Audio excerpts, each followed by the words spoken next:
कान कुब्जे दुजह कच्चित दासिरपति रजा मिलह। यह उपाख्यान कन्नौज जनपद का है।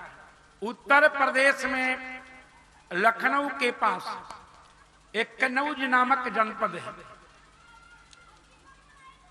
उस जनपद में अजामिल नामक एक ब्राह्मण रहता था। समी दमी और संजमी था जी। अजामिल का जन्मभूमि कहां था? कन्नौज। कहां? कन्नौज। समी दमी संजमी था, मातृ पितृ भक्त था। एक दिन पिताजी धर्म पिताजी के आदेशानुसार समिध लाने जा रहा था। समिध लेकर आते समय मार्ग में एक गणिका पर दृष्टि पड़ी।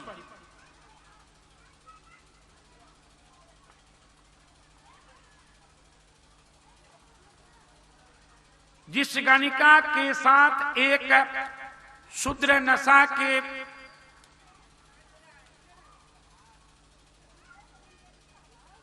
कारण नर्तन कर रहा था। यद्यपि अजामिल नामक ब्राह्मण समी दमी और संयमी था, चित्त को ज्ञान बल से रोकने का प्रयास किया, पर चित्त रुका नहीं। गणिका में जाकर आसक्त हो गया। चेत करो बाबा बिलैया मारे मटकी। ज्ञान के बल से कोई चाहे कि मैं चित्त के वेग को रोक दूं, नहीं रोक सकता है। एक संत थे, ग्राम से कुछ दूरी पर कुटिया बनाकर रहते थे। उसी गांव में एक गणिका रहती थी जिसकी बेटी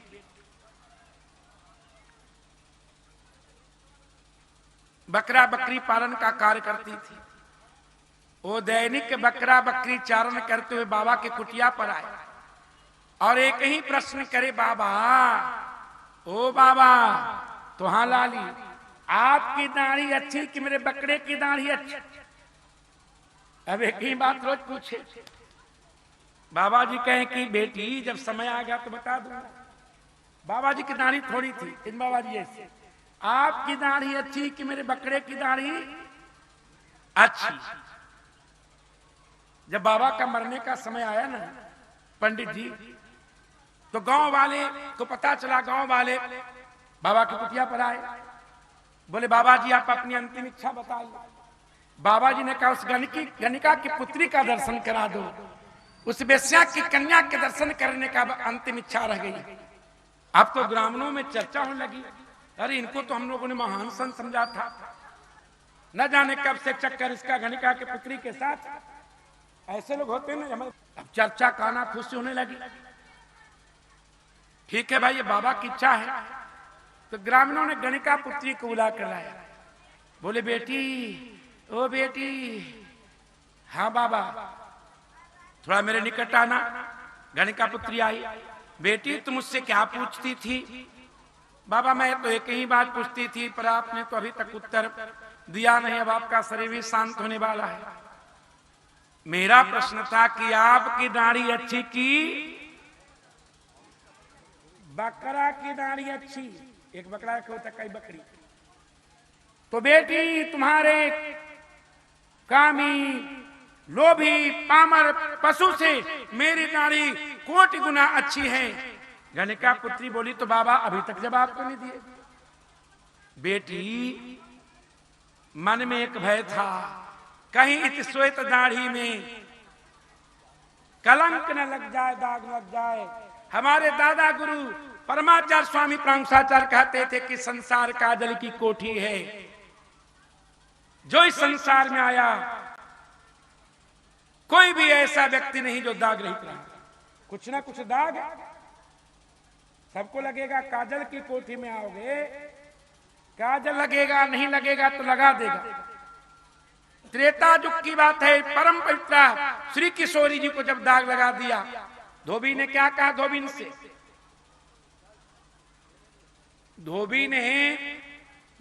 क्या कहा? कि मैं राम जी नहीं हूं, सुन लो, तुमको मायके जाना है तो तुम जाओ, मैं मना के कदापि नहीं लाऊंगा। सुनते हैं कि राम राज में दोष दृष्टि नहीं होती थी। ये धोबिया कहां पैदा लिया था जी? इसके अंदर दोष दृष्टि कहां से आ गई? कहां से आ गई बाबा जी? आई कि नहीं दोष दृष्टि? तो भैया बड़े चेत कर रहना है, चेतने से कुछ नहीं होगा। यही राखा रघुवीर, रघुनाथ जी से प्रार्थना करो, भगवान चाहेंगे तभी बचोगे। यह कलिकाल मलायतन, मन कर देख विचार, यह कलिकाल मलायतन है, बचना मुश्किल है। जो बच गया सो बच गया। भगवान रक्षा करे, मैं भी भगवान से प्रार्थना करता हूं। बोले भक्त वत्सल भगवान की। तो अजामिल का मन गणिका में लग गया। माता पिता पत्नी का परित्याग कर दिया, संपूर्ण पैतृक संपत्ति बेचकर गणिका को अर्पित कर दिया। उस कान कुब्ज कनौ देश रहने वाला अजामिल, थोड़ा सांवला कलर का था उसका चेहरा, और गणिका के संयोग से अब क्या कहा जाए, 10 पुत्र हुए। कितने पुत्र हैं? 10। एक दिन की बात है, बहुत से संत लोग तीर्थाटन के उद्देश्य से जा रहे थे। जैसे ही कनौज देश में तुरबा नामक गांव के पास पहुंचे, अब क्या हुआ, संध्या हो गई। संतों ने सोचा आज किसी गृहस्थ के यहां इसे ग्राम में रह जाता हूं, कल सुबह यात्रा की जाएगी। मार्ग में कोई व्यक्ति मिला, उससे संतों ने पूछा, बेटा इस गांव में कोई साधु से भी रहता है? उस गांव का वह व्यक्ति बड़ा दुष्ट था। कहा बाबा, एक व्यक्ति है जो बड़ा साधु सेवी है, साधु की सेवा भी करता है, आज जाते समय अच्छी दक्षिणा भी प्रदान करता है। साधु लोग बड़े प्रसन्न हुए, जो दक्षिणा की बात थी। अब क्या था, सब लोग संतों ने कहा, बेटा उसका नाम क्या है? नाम तो तुमने बताया नहीं। बाबा जी उसका नाम अजामिल है। क्या नाम है? अजामिल। अब संत लोग अजामिल के द्वार पर गए। अजामिल तो कहीं लाल पानी पीकर पड़ा था, उसकी गणिका घर में थी। दरवाजा खटखटाया, गणिका दरवाजा खोली, बेटी दंडवत बाबा दंडवत। अच्छा बेटी आशीर्वाद बताओ, अजामिल का घर ही है? हाँ बाबा।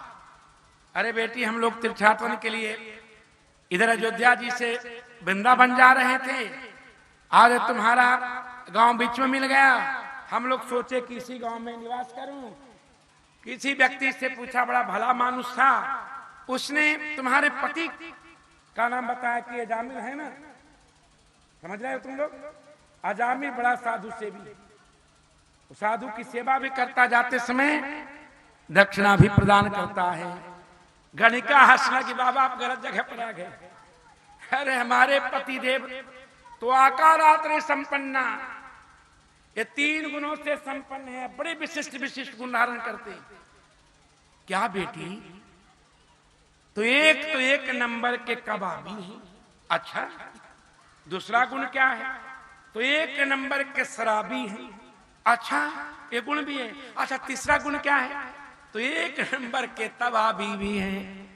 अब संत लोग सिर ठोकने लगे, हे भगवान, ये कैसा जनपद है, कैसा गांव है, और कैसा अजामिल है जिसमें 3 गुण हैं।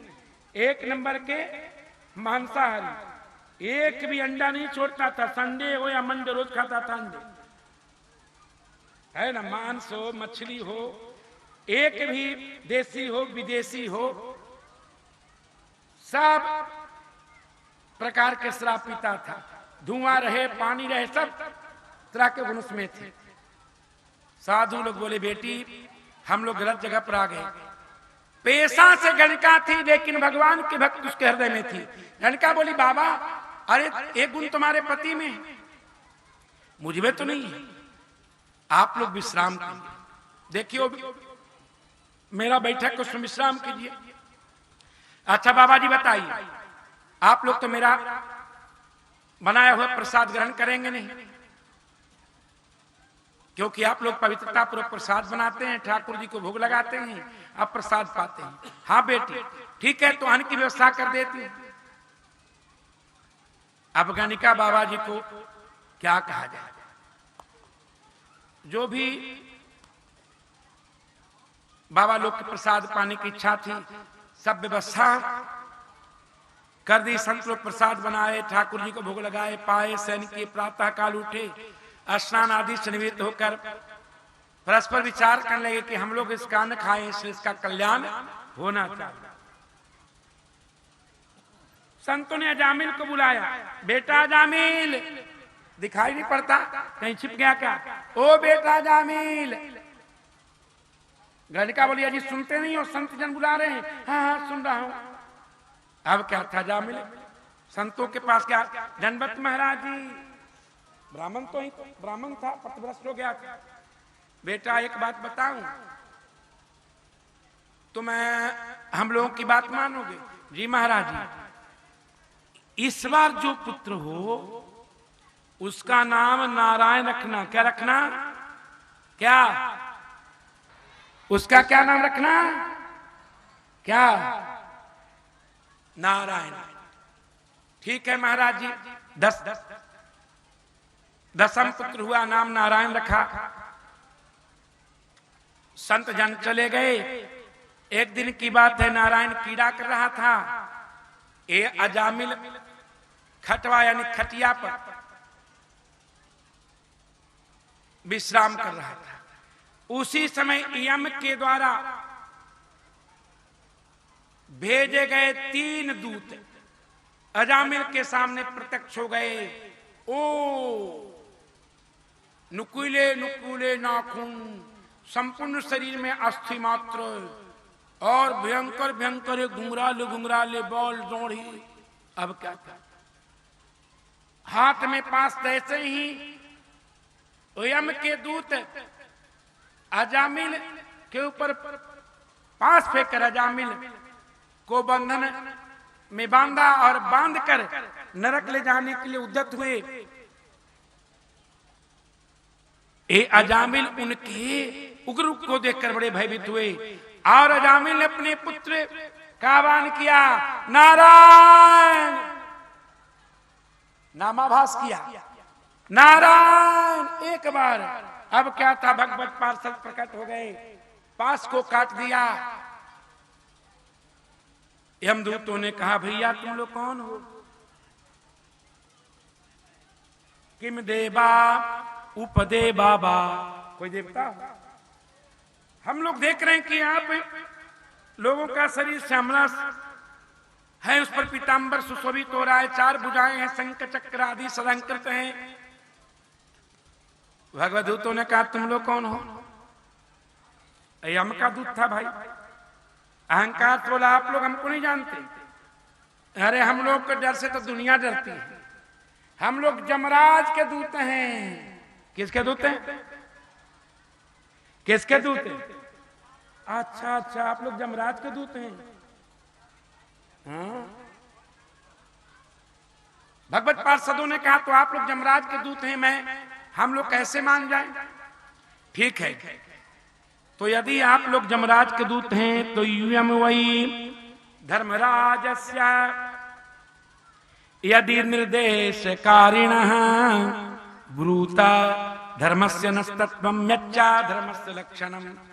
तो धर्म की परिभाषा बताइए, धर्म का लक्षण बताइए। क्या दंडाधिकारी सभी जीव हैं या कुछ जीव दंडाधिकारी हैं? अब यमदूतों ने कहा, हे भगवत दूतों, वेदा प्रणहितो धर्मो हि अधर्मा तद विपर्ययः। वेदों ने जिन कर्मों का विधान किया है वह धर्म है। अब वेदों ने जिन कर्मों का निषेध किया है वही अधर्म है। समझ में आ गया? धर्माधर्म का ही लक्षण है। तो वेद कहता है मातृदेव भव, पितृदेव भव, आचार्य देव भव। अतिथि देवो सत्यम धर्मं च स्वाध्याय मा प्रमादितव्यम। माता पिता अतिथि को देवता समझो, आचार्य को देवता समझो, सदा सत्य बोलो, असत्य मत बोलो, स्वाध्याय करो, मां हिंसा सर्वभूतानि, हिंसा मत करो, मांस मछली मत खाओ, शराब मत पान करो, धूम्रपान मत करो। वेद कहता है कि भूखे को अन्न, प्यासे को पानी पिलाओ, सर्द्याद्यम असर्द्याद्यम श्रियाद्यम ब्रियाद्यम ह्रियाद्यम संविदाद्यम वेद कहता है। दान करो, दान श्रद्धा पूर्वक दान करो, श्रद्धा पूर्वक मत करो, लज्जा पूर्वक करो। यही है धर्म, जिसका विधान किया धर्म, निषेध किया अधर्म। अब आप लोग दैनिक सोचना कि वेद प्रतिकूल हम लोग क्या क्या आचरण कर रहे हैं, वेद के प्रतिकूल क्या आचरण हो रहा है। यदि आप सूर्योदय के बाद उठते हैं तो वेद प्रतिकूल कार्य कर रहे हैं, अधर्म कर रहे हैं। अब सूर्योदय के बाद उठिएगा, ब्राह्मण क्षत्रिय वैश्य हैं तो नित्य कर्म है संध्या, तो संध्या ससमय नहीं होगा। प्राचित कर्म विकल्प है, विकल्प का प्रयोग सदा नहीं होता है कि रोज आप विलंब से उठो, रोज संध्या का प्राचित करो। अहरह संध्या उपास्य। वेद कहता है कि ब्राह्मण क्षत्रिय और वैश्य को नित्य कर्म जो संध्या है प्रतिदिन करना चाहिए, ससमय करना चाहिए। जो दुजाति वर में जन्म लिया है, 3 काल के संध्या का त्याग करता है, वह कुकर जोनि को प्राप्त करता है। उसके द्वारा कोई भी कर्म किए जाते हैं तत्सर्वम निष्फलम जाति, सब निष्फल हो जाते हैं। खर भारत का दुर्भाग्य है कि अब संध्या बंधन तो केवल एक विधि रह गया, एक विधि, उस विधि को कोई मानता नहीं, बहुत कम लोग मानते हैं। करोड़ों में कोई एक दुजाति होगा जो ससमय संध्या बंधन करता हो, जबकि संध्या बंधन बहुत कठिन नहीं जी। गायत्री का जप करने से संध्या बंधन का निर्वाह हो जाता है। समय पर उठ जाए और कम से कम 10 बार भी, कितने बार, 10 बार भी गायत्री मंत्र का, ब्रह्म गायत्री मंत्र का अर्थानुसंधान पूर्वक जप कर ले, कोई कठिन काम नहीं। तो समय पर सोओगे तब न समय पर निद्रा का परित्याग करोगे। देवियों तो धर्माधर्म का स्वरूप समझ गई। ससमय स्नान करना, पवित्र रसोई घर में ठाकुर जी के लिए पवित्र भोग बनाना और ठाकुर जी को भोग लगा के खाना, यही धर्म है। चप्पल पहन के रसोई में जाना, लहसुन और प्याज का तड़का लगाना, अंडा मांसा मछली बनाना, स्वयं खाना और अपने पति को खिलाना, अपने बच्चा को खिलाना, यही अधर्म है। क्या है? धर्म करोगी भगवत लोक जाओगी, अधर्म करोगी तो नरक जाओगी, नरक।